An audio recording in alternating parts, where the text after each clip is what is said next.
Hey guys, what's up? It's Alex or Nuznuz here. In today's video, we're going to be talking about making money in RuneScape 3. I get asked all the time how I make money, what's the best way to make money, and how did I get so rich?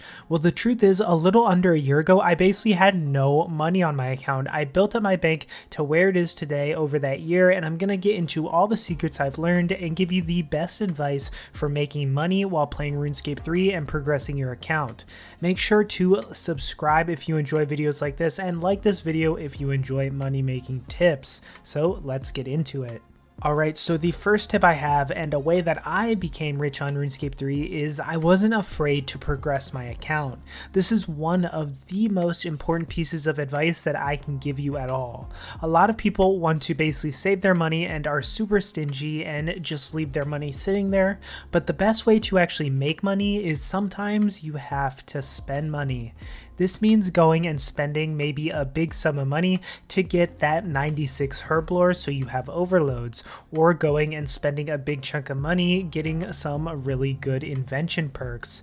These things are going to help you make tons of money in the future for PVMing, and generally they're just a good thing to do to build your account up. And the more money that you invest back into your account and into your skills, the more things you're going to be able to do in the future. Now, even if you're not a huge boss, investing in better Slayer gear is still good, or investing in alchemical onyx jewelry for doing clues faster. There's so many ways that you can invest into your account and to continue to grow your value. So that is the first tip. Make sure that you invest back into your account. Another thing that I preach in a lot of my videos is something that people really sleep on, and that is daily runs. Now, daily runs are things that you can do easily every day, like getting Viswax, shop runs, and much more, farm runs, stuff like that. This is stuff that is great for making a set amount of money each and every single day that you log on. Make this money in a short period with little effort, and it's super good for things like maintaining your membership,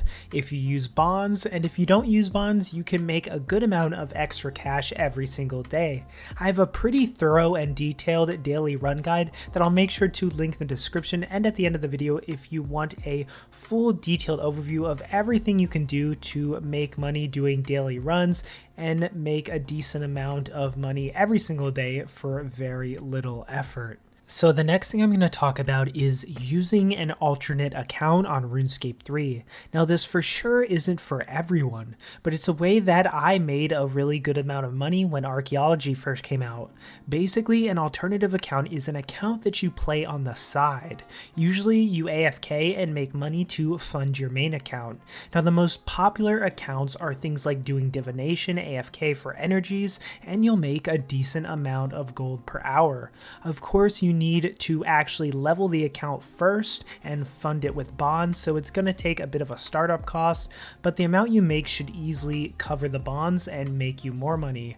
There's accounts that do archaeology AFK and restore artifacts for collections, tetra compasses, or just excavating materials for AFK GP per hour. There's also Slayer alts, which do AFK Slayer like corrupted creatures. Of course, these take a bit more startup time to make, but they're all very good. All things considered though, alternative accounts are very useful, and if you're someone who doesn't mind having an account on the side making you money while you plan your main, I think this is a good option for you. I think I made over 500 mil when archaeology first came out doing collections and collecting materials on my alternative account. Archaeology is also a very good thing to do on an alternative account because you can make a level 3 and basically get started with archaeology right away. If you guys want to see an alternative account guide, maybe how to build them, let me know in the comments, and maybe that's something I can come out with soon. So this is a really important tip, but it's another way that I became rich in RuneScape, and the reason is I wasn't afraid to challenge myself. Of course, a lot of people enjoy staying in their comfort zone and doing things with PVM like God Wars 1 or God Wars 2, but challenging yourself with PVM and actively pushing yourself to become better and try harder and harder bosses is really going to increase your confidence and the money that you make. For instance, something like starting elite dungeons made me a ton of money when I first started really PVMing. If you go and look back at my Road to Party At series, when I first started doing elite dungeons, my bank value really just skyrocketed. Compared to doing God Wars 2 and the loot I was getting then, I was making an absolute ton when I finally did get that big rare drop, and it was so satisfying. So the main point of this tip is basically don't be afraid to try something new or harder. It will only benefit you in the long run. I know people are really scared to get out of their comfort zone, but trust me, you can do it. You don't have to be a world-class PVMer to do basically any boss in this game, except maybe 4K Enraged Glacier, but other than that, you can do it. So keep that confidence up and go try a harder boss. So another tip I'm going to give you is to try to save money where you can on PVM supplies when bossing or especially doing Slayer. Now this doesn't mean you should go to Telos with lobsters or anything, but there are small ways that you can cut costs when you need to. For instance, you can use cheaper food for bosses that you're comfortable at. Something like using K-fish or sharks at bosses you're confident you won't need the extra food will save you a ton of money in the long run. You can see here on the screen the breakdown of different food prices for what they heal. You can also save on things like death costs by bringing a sign of life, which can save you a ton of money if it helps you evade death. I have a full guide on all the different cost saving techniques you can use while PVMing, and I'll link that below if you want a more in-depth look. But the main point here is you don't have to spend money on tons of supplies for every single boss. Of course, there are some cases when it is relevant and it is really worth it.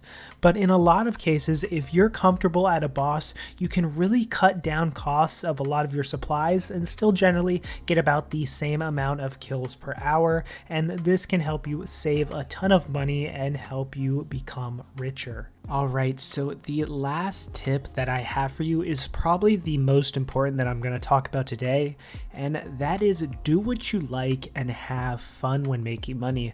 Now this may sound cliche, it may sound boring, but I promise you it's the truth. If you love doing clues, for instance, and you're passionate about doing them and you really like them, it's going to be much easier for you to make money doing clues than if you go and do something you hate. If you don't like bossing, then just don't boss. Trying to force yourself to do something you don't like because it's good money just isn't the way to go about things. Even for me, someone that's mainly a PVMer, I don't always do the best GP per hour bosses because I just don't enjoy them as much as I do other bosses. It's much easier to grind and do something you really like than forcing yourself to do something that you don't like as much just for money. Find something you really actually enjoy and just have fun, and the money will almost certainly come.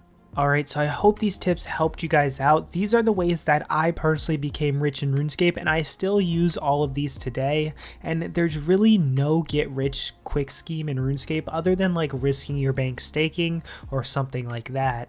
I'm also going to post a bunch of links in the description of money making guides like my daily run guide and also my ultimate money making guide in case you guys want some inspiration on some methods to make some money, and if you guys want to see a video on alternative accounts and